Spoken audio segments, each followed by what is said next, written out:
नमस्कार, जय हिंद, सुप्रभात। आप सभी का हार्दिक स्वागत है। मैं यहाँ पर विज्ञान के 25 महत्वपूर्ण एमसी क्वेश्चंस लेके आया हूँ, जो कि कई बार परीक्षाओं में पूछे जा चुके हैं और भविष्य में पूछे जाने की संभावना है। यदि आप पुलिस की तैयारी कर रहे हैं तो पढ़कर ही जाइए, और रेलवे की तैयारी कर रहे हैं तो उसके भी पढ़िए, क्योंकि विज्ञान की क्वेश्चंस की भरमार रहती है। तो यहाँ पर जो भी क्वेश्चंस रखे हैं 25, उसके बारे में बताने की कोशिश कर रहा हूँ और उससे जुड़े फैक्ट भी बताने की कोशिश करूँगा। चलिए स्टार्ट करते हैं। उसके पहले जो हमारा वाक्य है, रख हौसला वो मंजर भी होगा, प्यासे के पास चलकर समंदर भी होगा, थक कर न बैठ मंजिल के मुसाफिर, मंजिल भी मिलेगी और मिलने का मज़ा भी होगा। चलिए स्टार्ट करते हैं। फर्स्ट क्वेश्चन है, नाड़ी दर कहाँ से मापा जाता है? तो आपका जो नाड़ी दर है किसके द्वारा मापा जाता है? धमनी से, सिरा से, धमनी से, त्वचा से, तंत्रिका तंत्र से।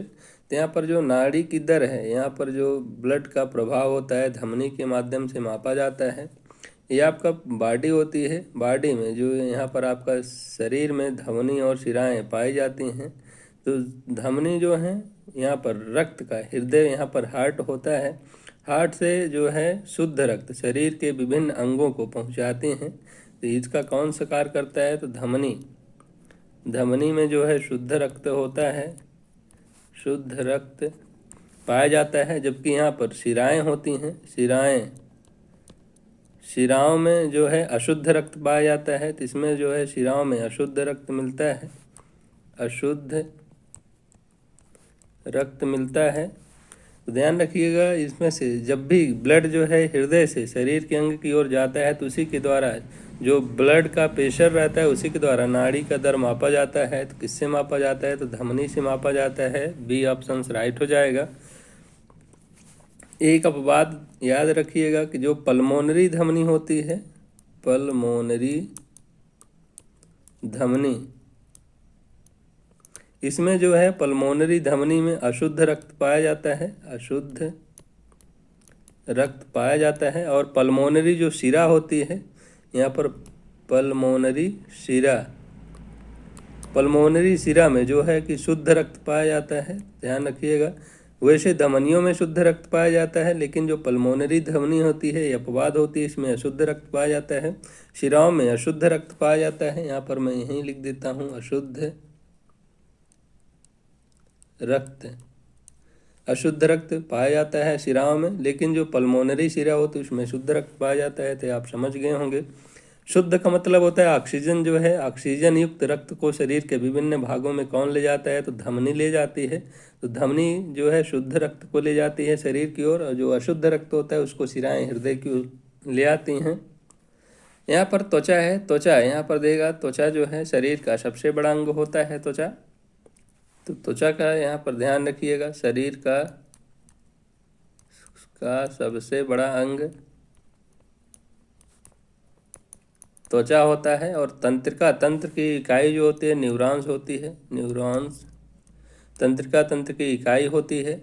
शिरा में अशुद्ध रक्त पाया जाता है, अशुद्ध, और रक्त पाया जाता है, ब्लड पाया जाता है। धमनी में जो है शुद्ध रक्त पाया जाता है, शुद्ध रक्त पाया जाता है। और रक्त का जो दाब होता है किसके द्वारा मापा जाता है? तो ब्लड का जो प्रेशर होता है, बीपी, बीपी को स्पिग्मो मैनोमीटर के माध्यम से मापा जाता है, स्पिग्मो मैनोमीटर।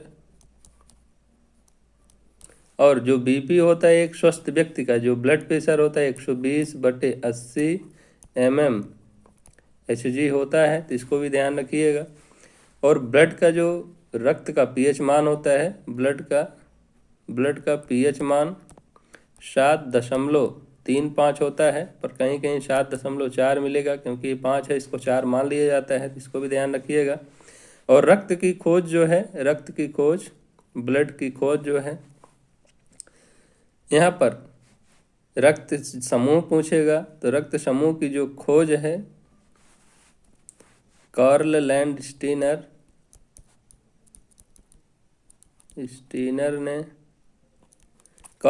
स्टीनर ने रक्त समूह ब्लड ग्रुप की खोज की थी। जबकि ब्लड जो रक्त परिसंचरण तंत्र है, रक्त परिसंचरण तंत्र विलियम हार्वे तो विलियम हार्वे ने रक्त परिसंचरण तंत्र की खोज किया है, जबकि रक्त समूह की खोज कार्ल लैंड स्टीनर ने किया है। तो इन सबको ध्यान रखिएगा।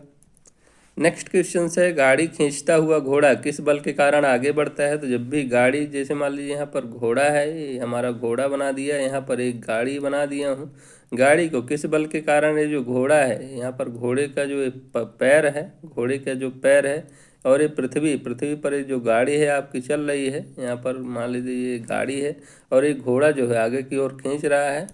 घोड़ा किसके कारण खींचता है, तो घोड़े द्वारा अपने पैर से पृथ्वी पर आरोपित बल के द्वारा खींचता है। पृथ्वी द्वारा घोड़े के पैर पर आरोपित बल द्वारा खींचता है। तो जो पृथ्वी है घोड़े के पैर पर बल आरोपित करती है, जिसके कारण घोड़ा आगे बढ़ता है। तो यहाँ पर डी ऑप्शन से राइट हो जाएगा। पृथ्वी द्वारा घोड़े के पैर पर आरोपित बल के कारण जो है घोड़ा आगे बढ़ता है। और एक होता है घर्षण बल। घर्षण बल के कारण भी घोड़ा आगे बढ़ेगा। यदि घर्षण नहीं होगा तो घोड़ा आगे नहीं चल पाएगा। नेक्स्ट क्वेश्चन होता है तीसरा, पेंगुइन चिड़िया कहाँ पाई जाती है। तो पेंगुइन चिड़िया जो है अंटार्कटिका में पाई जाती है। सी ऑप्शन राइट हो जाएगा, अंटार्कटिका। यहाँ पर इसको अंटार्कटिका को सफ़ेद महाद्वीप भी कहा जाता है, महाद्वीप कहा जाता है। यहाँ पर भारत के मिशन मैत्री, गंगोत्री और भारती, ये 3 यहाँ पर केंद्र बनाए गए थे अध्ययन के लिए। मैत्री, गंगोत्री और भारती, इसको भी ध्यान रखिएगा। सफ़ेद महाद्वीप के नाम से जाना जाता है अंटार्कटिका को। अफ्रीका महाद्वीप जो है दूसरा सबसे बड़ा महाद्वीप है अफ्रीका। और यहाँ पर सबसे बड़ा मरुस्थल है सहारा का मरुस्थल। सहारा मरुस्थल, यहाँ पर विक्टोरिया झील पाई जाती है। विक्टोरिया झील जो है भूमध्य रेखा पर 0 डिग्री विषुवत रेखा के बीचों बीच विक्टोरिया झील स्थित है। दक्षिण अमेरिका में यहाँ पर आप पढ़े होंगे ब्राज़ील के मैदान, ब्राज़ीलिया जो है ब्राज़ील है, यहाँ पर अमेज़न के वन पाए जाते हैं दक्षिण अमेरिका में। उत्तरी अमेरिका, यहाँ पर आप पढ़े होंगे ग्रेट लेक्स, यहाँ पर झीलें हैं, 5 झीलें हैं। ग्रेट लेक्स, सुपीरियर झील, जो कि सबसे बड़े मीठे पानी की झील है। सुपीरियर झील उत्तरी अमेरिका में ही पाई जाती है।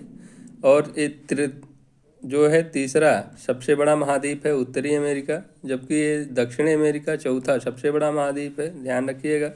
चौथा क्वेश्चन है, निम्नलिखित में से सदिश राशि है। तो सदिश राशि कौन सी होगी, जिसकी दिशा और परिमाण दोनों होते हैं, वे सदिश राशियाँ कहलाती हैं। तो यहाँ पर वेग, विस्थापन, ये जो हैं सब सदिश राशि होती हैं। तो यहाँ पर फर्स्ट ऑप्शन राइट हो जाएगा। द्रव्यमान, समय और लंबाई, ये जो हैं अदिश राशि हैं, तो इनको सबको ध्यान रखिएगा। चलिए मैं यहाँ पर कुछ अदिश राशियों का ट्रिक लिख देता हूँ, जिससे आप उनको छांट लेंगे तो जो भी राशियाँ अन्य बचेंगी तो ज़्यादातर सदिश राशियाँ होंगी। फिर भी यहाँ पर जैसे देखिए वेग हो गया, बल हो गया, ये सब जो हैं वेग, बल, विस्थापन जो हैं ये सब सदिश राशि के अंतर्गत आते हैं। यहाँ पर ट्रिक है, अदिश राशि की ट्रिक है। देखिए अदिश राशि की ट्रिक देख लीजिए, थोड़ा सा ट्रिक, उसका दाल MSc से आता है, उसे हो जाएगा यहाँ पर ऊर्जा, सा से हो जाएगा समय, का से हो जाएगा कार्य, दा से हो जाएगा दाब, ला से हो जाएगा लंबाई, यम से हो जाएगा द्रव्यमान, सा से हो जाएगा यहाँ पर सेकंड या स्पीड, यहाँ पर चाल कर लीजिएगा, चाल। सी से आपका हो जाएगा करंट जो आपका चालक होता है, यहाँ पर सी से करंट हो जाएगा, धारा। ये जो हैं अदिश राशियाँ हैं। तो उ से ऊर्जा, सा से समय, का से कार्य, दाब, लंबाई, द्रव्यमान, चाल, ये जो हैं आपके सब चाल, ये सब जो हैं आपके अदिश राशियाँ हैं। यहाँ पर जो वेग हो गया, वेग, विस्थापन, बल, त्वरण, आवेग और संवेग, ये जो हैं सदिश राशियां हैं, तो ध्यान रखिएगा। वेग, विस्थापन, बल, त्वरण, आवेश, संवेग, आवेग और संवेग, ये सब जो हैं सदिश राशियां हैं। नेक्स्ट क्वेश्चन से है, थोड़ा यहाँ पर आवेग को समझिएगा। यहाँ पर आवेग थोड़ा डाउट लग रहा है मेरे को भी, थोड़ा इसको हटा के संवेग, लेकिन संवेग जो है तो सदिश राशि है।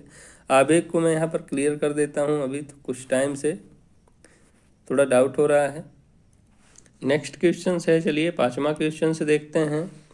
रोड़ी युक्त सड़क की तुलना में बर्फ पर चलना कठिन होता है, क्योंकि जो रोड़ी युक्त सड़क होती है उससे ज़्यादा रोड़ी युक्त सतह की तुलना में बर्फ पर चलना कठिन होता है।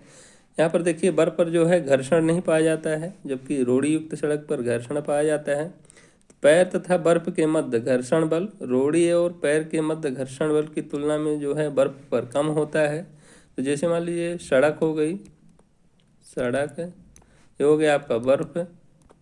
तो बर्फ पर जो घर्षण होता है, घर्षण ये कम होता है, कम लगता है, जबकि सड़क पर जो घर्षण होता है तो घर्षण अधिक होता है, जिसके कारण यहाँ पर सड़क पर हम आसानी से चल लेते हैं, जबकि बर्फ पर नहीं चल पाते हैं। तो यहाँ पर बी ऑप्शन से राइट हो जाएगा।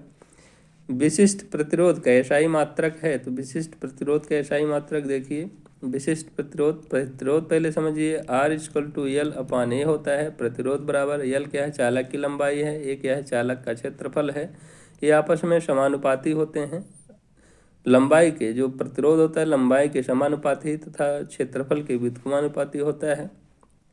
फिर इसको आगे देखेंगे तो R = विशिष्ट प्रतिरोध L/A होता है। तो यहाँ पर L/A, तो देखिए इसको जब विशिष्ट प्रतिरोध बराबर निकालेंगे तो विशिष्ट प्रतिरोध बराबर क्या हो जाएगा आपका, विशिष्ट प्रतिरोध बराबर RA/L, क्योंकि L नीचे चला आएगा। तो A बराबर क्षेत्रफल बराबर क्या होता है, लंबाई का स्क्वायर होता है।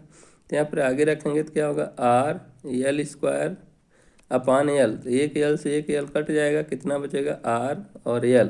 R क्या है यहाँ पर, प्रतिरोध है, L क्या है, लंबाई है। यहाँ पर आपका ओम, प्रतिरोध का मात्रक क्या होता है, ओम होता है। तो ओम, लंबाई का मात्रक मीटर होता है, ओम्स मीटर, ये जो है बी ऑप्शन से राइट हो जाएगा, ओम मीटर। नेक्स्ट क्वेश्चन से है, वायुमंडल में आर्द्रता की उपस्थिति एक ऐसे स्टील के गिलास की बाह्य सतह पर जल की बूंदें देखकर सुनिश्चित की जाती है जो भरा हो। तो वायुमंडल में आर्द्रता है कि नहीं, उसकी जो मापन है ठंडे जल से किया जा सकता है। तो सी ऑप्शन से राइट हो जाएगा। जैसे मान लीजिए गिलास है, यहाँ पर आप ठंडा पानी रख देंगे तो जो जल की बूंदें हैं यहाँ पर गिलास के बाहरी सतह पर दिखाई देंगी, यही होती है ह्यूमिडिटी। और आर्द्रता को मापन जो है हाइग्रोमीटर के माध्यम से किया जाता है। तो आर्द्रता को किसके द्वारा मापा जाता है, तो हाइग्रोमीटर के माध्यम से मापा जाता है। यहाँ पर सी ऑप्शन से राइट हो जाएगा। तारों के मध्य दूरी मापने की इकाई है, तो जो कोई भी खगोली इकाई का मापन जो है प्रकाश वर्ष के माध्यम से किया जाता है। खगोलीय इकाई का मापन प्रकाश वर्ष के द्वारा किया जाता है। तो जो तारे होते हैं तो आकाशीय होते हैं, यहाँ पर प्रकाश वर्ष, डी ऑप्शन से जो है राइट हो जाएगा। खगोलीय इकाई के माध्यम से प्रकाश वर्ष जो है तारे और सूर्य के बीच की दूरी को मापन किया जाता है। एक प्रकाश वर्ष बराबर, देखिए एक प्रकाश वर्ष बराबर कितना होता है, तो 9.46 × 10⁻15 मीटर होता है। यदि यहाँ पर किलोमीटर देगा तो यहाँ पर 9.46 × 10⁻12 किलोमीटर हो जाएगा। दूरी की सबसे बड़ी इकाई पारसेक होती है, पारसेक, और एक पारसेक बराबर 3.26 प्रकाश वर्ष होता है। 9वां क्वेश्चन से है, एक बिजली के फ्यूज तार में सामान्य अनुप्रयोगों के लिए निम्नलिखित में से कौन से गुण समूह का होना आवश्यक है। तो जो लंबाई होनी चाहिए उसकी कम होनी चाहिए तार की, और गलनांक जो होता है मिश्र धातु निम्न गलनांक होना चाहिए, पतला भी होना चाहिए ताकि ज़्यादा धारा प्रवाहित हो तो जल्दी से आसानी से टूट जाए। तो मोटा तार तो होगा नहीं, मोटा तार होगा नहीं। यहाँ पर देखिए अधिक लंबाई भी नहीं होगी, तो कम लंबाई होनी चाहिए। तो यहाँ पर सी ऑप्शन से राइट हो जाना चाहिए, क्योंकि कम लंबाई रहेगी जल्दी से उस परिपथ जो है विच्छेद हो जाएगा और धारा प्रवाहित होने से बच जाएगी, इसलिए वो जो है प्रयोग किया जाता है फ्यूज तार का। तो यहाँ पर सी ऑप्शन से राइट हो जाएगा। 10वां क्वेश्चन है, यदि किसी व्यक्ति की रुधिर वाहिकाओं की त्रिज्या कम हो जाए तो उसका जो है रक्तदाब, जैसे मान लीजिए कोई आपकी जो रक्तवाहिनी है और एक रक्तवाहिनी जो है चौड़ी है, तो जब भी रक्तवाहिनी क्या है सक्रिय हो जाएगी तो यहाँ पर जो बीपी का प्रेशर है बढ़ जाएगा, और यहाँ पर जब चौड़ी रहेगी तो बीपी का प्रेशर जो है घट जाएगा चौड़े में। तो यहाँ पर जब भी त्रिज्या कम हो जाएगी, रेडियस कम होगी तो क्या होगा, बढ़ेगा। तो फर्स्ट ऑप्शन राइट हो जाएगा। नेक्स्ट क्वेश्चन से है, चिलगोजा प्राप्त होता है तो चिलगोजा किसके माध्यम से प्राप्त होता है, साइकस रोबोलियूटा से, साइकस सिरसिनेलिस से। तो यहाँ पर पाइनस जिराडियाना से जो है चिलगोजा प्राप्त किया जाता है, और चिलगोजा को जिम्नो स्पर्म का मेवा भी कहा जाता है, मेवा जिम्नो स्पर्म का मेवा कहा जाता है चिलगोजा को, ध्यान रखिएगा। पाइनस जिराडियाना से प्राप्त किया जाता है चिलगोजा। 12वां है, निम्न में से कौन सा माउस जैसा कार्य करता है, तो माउस के जैसा कौन सा कार्य करता है, तो ट्रैक बॉल जो है माउस के जैसा कार्य करता है। जैसे माउस से हम एक दूसरी जगह कर्सर को घुमा सकते हैं, इसे ट्रैक बॉल के माध्यम से कर्सर को आगे पीछे हम कर सकते हैं। नेक्स्ट क्वेश्चन से है 13वां, स्वचालित कलाई घड़ियों में ऊर्जा मिलती है, तो जैसे मान लीजिए कोई हाथ हो गया, यहाँ पर आप घड़ी बांधे हैं तो घड़ी जो है ये स्वचालित है, किसके माध्यम से ऊर्जा मिलेगी, तो हमारे हाथ के विभिन्न संचालन के माध्यम से इसमें ऊर्जा मिलती है। और घड़ियों में कौन सी ऊर्जा रहती है, तो स्थितिज ऊर्जा रहती है, स्थितिज ऊर्जा घड़ियों में पाई जाती है, स्वचालित घड़ियों में। और स्थितिज ऊर्जा का फार्मूला होता है पोटेंशियल एनर्जी, इसको बोलते हैं पोटेंशियल एनर्जी बराबर mgh। जी क्या होता है, गुरुत्वीय त्वरण होता है, एच उसकी हाइट होती है, एम क्या है, द्रव्यमान है, तो ध्यान रखिएगा। यहीं पर काइनेटिक एनर्जी इसको गतिज ऊर्जा बोलते हैं, 1/2 mv² होता है, क्योंकि रेलवे में कई बार इनसे क्वेश्चन बनते हैं, तो ध्यान रखिएगा। 14वां क्वेश्चन है, न्यूटन का द्वितीय नियम है, तो न्यूटन का द्वितीय नियम क्या है, F बराबर ma। तो इससे क्या है, त्वरण प्राप्त किया जा सकता है। तो यहाँ पर सी ऑप्शन से जो है राइट हो जाएगा। दूरी दिशा का नियम नहीं है, क्रिया प्रतिक्रिया का ये तृतीय नियम है, तृतीय नियम क्रिया और प्रतिक्रिया का नियम है। जबकि जड़त्व का नियम है क्या है, प्रथम नियम है। प्रथम नियम को, न्यूटन के प्रथम नियम को जड़त्व का नियम कहते हैं। इसको जड़त्व का जो नियम होता है, जड़त्व का नियम किसने दिया है, तो गैलीलियो ने जड़त्व का नियम दिया है। और गैलीलियो ने ही दूरबीन की खोज की है। तो दूरबीन की खोज किसने की है, तो गैलीलियो ने किया है। जड़त्व का नियम किसने दिया है, तो गैलीलियो ने दिया है। न्यूटन के प्रथम नियम को कौन सा नियम कहते हैं, तो जड़त्व का नियम कहते हैं। और न्यूटन के प्रथम नियम से किसका परिभाषा प्राप्त होती है, तो बल की परिभाषा जो है प्राप्त होती है। यदि कोई वस्तु स्थिर अवस्था में तो स्थिर ही रहेगी, गति अवस्था में रहेगी, जब तक उस पर कोई बाह्य बल आरोपित ना किया जाए। तो पहले नियम से बल की परिभाषा प्राप्त होती है, और सेकंड नियम से जो है त्वरण का नियम मिलता है, और जो बल का व्यंजक प्राप्त किया जाता है, सेकंड नियम है। 15वां क्वेश्चन से है, हीलियम के नाभिक में होता है, तो ये जो आपका हीलियम होता है इसका परमाणु क्रमांक 2 होता है। तो परमाणु क्रमांक 2 होगा, तो यहाँ पर प्रोटॉन्स की संख्या कितनी होगी, तो 2 होगी। और न्यूट्रॉन्स की संख्या कितनी होगी, तो न्यूट्रॉन्स की संख्या भी यहाँ पर 2 होगी। तब तो जाकर इसका जो एटॉमिक्स जो परमाणु भार होता है, तो परमाणु भार कितना होगा, तो यहाँ पर इसका परमाणु भार 4 होता है। तो 2 प्रोटॉन्स और 2 न्यूट्रॉन्स मिल करके इसका जो है हीलियम का परमाणु भार, परमाणु द्रव्यमान निर्धारित करते हैं। तो यहाँ पर 2 प्रोटॉन्स और 2 न्यूट्रॉन्स हो जाएंगे। तो यहाँ पर सी ऑप्शन राइट हो जाएगा। 16वां क्वेश्चन है, ये ऑक्सीजन अणु में, O2 अणु में जो है देखिए O > 2 परमाणु किसके बद्ध होते हैं, तो यहाँ पर 2 बांड पाए जाते हैं। एक होता है सिग्मा बंध, एक होता है पाई बंध। तो आपस में जो सिग्मा बंध होता है काफ़ी मजबूत होता है, जबकि पाई बंध आसानी से टूट जाता है कम ऊर्जा में ही। तो यहाँ पर 2 आबंध होते हैं। नेक्स्ट क्वेश्चन से है, कौन सा अंगक प्राय जंतु कोशिका में उपस्थित नहीं होता है, तो जंतु कोशिका में गोल्जी काय पाया जाता है, माइटोकॉन्ड्रिया पाया जाता है, अंतः प्रदाभी जालिका पाई जाती है। लेकिन जो लवक होता है नहीं पाया जाता है। लवक जैसे क्लोरोफिल वगैरह है पौधों में पाया जाता है, जंतु कोशिकाओं में नहीं पाया जाता है। गाल्जी काय, इसको जो है ट्रैफिक पुलिस कहा जाता है। बॉडी का जो शरीर का ट्रैफिक पुलिस किसे कहा जाता है, तो गाल्जी काय को कहा जाता है। और इसकी खोज जो है कैमिलो गोल्जी ने किया है। गोल्जी ने गोल्जी काय की खोज किया है? कैमिलो गोल्जी, उन्हीं के नाम पर जो है गोल्जी काय रख दिया गया है। माइटोकॉन्ड्रिया, इसको कोशिका का ऊर्जा गृह कहते हैं, और जो ऊर्जा रहती है एटीपी के रूप में संचित रहती है। इसकी खोज जो है अल्टमान ने किया है, जबकि नामकरण बेंडा ने किया है। तो बेंडा ने नामकरण किया है, तो ध्यान रखिएगा। इंडोप्लाज्मिक रेटिकुलम्स, ये इस टाइप में ऐसे पाए जाते हैं, इंडोप्लाज्मिक रेटिकुलम्स, और यहाँ पर राइबोसोम से ऐसे कण के रूप में लगे रहते हैं। तो इंडोप्लाज्मिक रेटिकुलम, इसको अंतःप्रदब्य जालिका भी कहते हैं। 18वां है मानव त्वचा का रंग किसके कारण होता है? तो मानव त्वचा का रंग जो होता है मिलेनिन वर्णक के कारण होता है। तो यहाँ पर डी ऑप्शन से राइट हो जाएगा। जो आपके शरीर में काला और गोरा रंग जो रहता है ये मिलेनिन वर्णक के कारण होता है। तो यहाँ पर डी ऑप्शन से राइट हो जाएगा। इंसुलिन हार्मोन्स है और यहाँ पर एड्रेनल्स हार्मोन्स है, ये दोनों हार्मोन्स होते हैं। इंसुलिन हार्मोन का जो है बीटा सेल से निकलता है, बीटा कोशिका से निकलता है।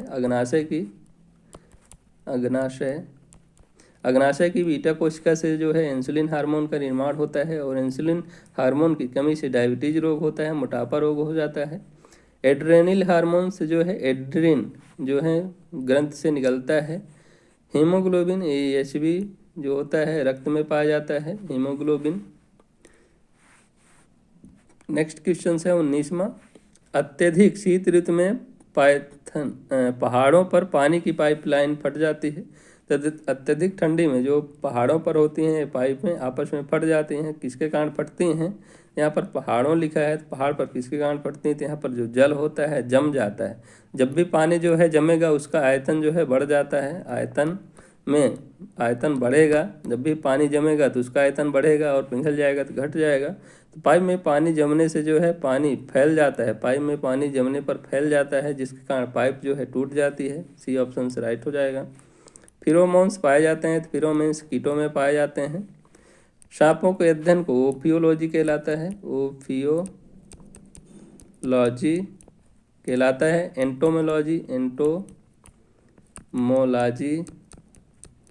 कीटों का अध्ययन एंटोमोलॉजी कहलाता है, और नीथोलॉजी पक्षियों का अध्ययन कहलाता है, और नीथोलॉजी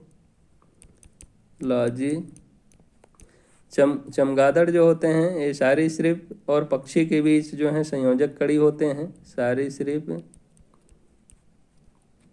और पक्षी के बीच के संयोजक कड़ी होते हैं चमगादड़, और ये पराश्रव ध्वनि का प्रयोग करते हैं अपने कीटों को पकड़ने के लिए, खाने के लिए। तो ये ध्यान रखिएगा। फेरोमोन्स किस में पाए जाते हैं? तो कीटों में पाए जाते हैं, इसका अध्ययन को एंटोमोलॉजी कहते हैं। ओफियोलॉजी सर्पों के अध्ययन को कहते हैं। 21वां क्वेश्चन है गाय और भैंस के थनों में दूध उतारने के लिए हार्मोन की सुई लगाई जाती है। तो ऐसा कौन सा हार्मोन है जिसकी सुई लगाई जाती है? तो ऑक्सीटोसिन हार्मोन है, जिसके कारण दूध का स्त्रावण होता है शरीर में। STH hormone somatotropic hormone, STH hormone जो है पाया जाता है पीयूष ग्रंथि में। इंसुलिन हार्मोन बीटा कोशिका से में निकलता है अग्नाशय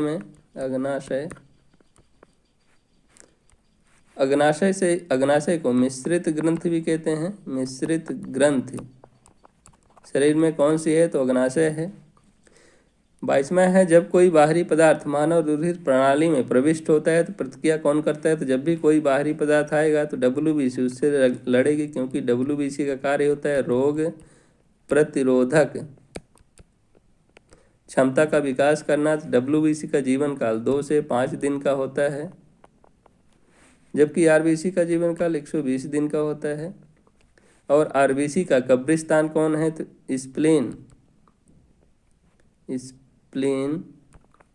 स्प्लीन या प्लीहा को RBC का कब्रिस्तान कहते हैं। RBC जो है डेड हो जाती है, तो प्लीहा और यकृत दोनों में जो है प्लीहा में हो गया, यकृत में हो गया, RBC की ज़्यादातर मृत्यु हो जाती है। RBC का जीवन काल 120 दिन होता है। जीव द्रव्य को जीवन का भौतिक आधार कहा है, किसने कहा है? तो पुरकिंजे ने जीव द्रव्य को जीवन का भौतिक आधार कहा है। नेक्स्ट क्वेश्चन है 23वां। टेलीविजन सिग्नल एक विशिष्ट दूरी के बाद सामान्यतः टीवी सेट द्वारा ग्रहण नहीं किए जाते हैं, इसका कारण होता है? तो पृथ्वी की जो वक्रता होती है तो इसके कारण जो है टेलीविजन सिग्नल ग्रहण नहीं करते हैं। और जो सिग्नल्स जो उपग्रह लगाए जाते हैं, उपग्रह पृथ्वी से कितनी ऊंचाई पर लगाए जाते हैं, तो 36,000 की ऊंचाई पर लगाए जाते हैं, ध्यान रखिएगा। और एक उपग्रह का आवर्तकाल जो होता है 24 घंटे के बराबर होता है। पृथ्वी का जितना आवर्तकाल होता है तो उपग्रह का भी आवर्तकाल होता है।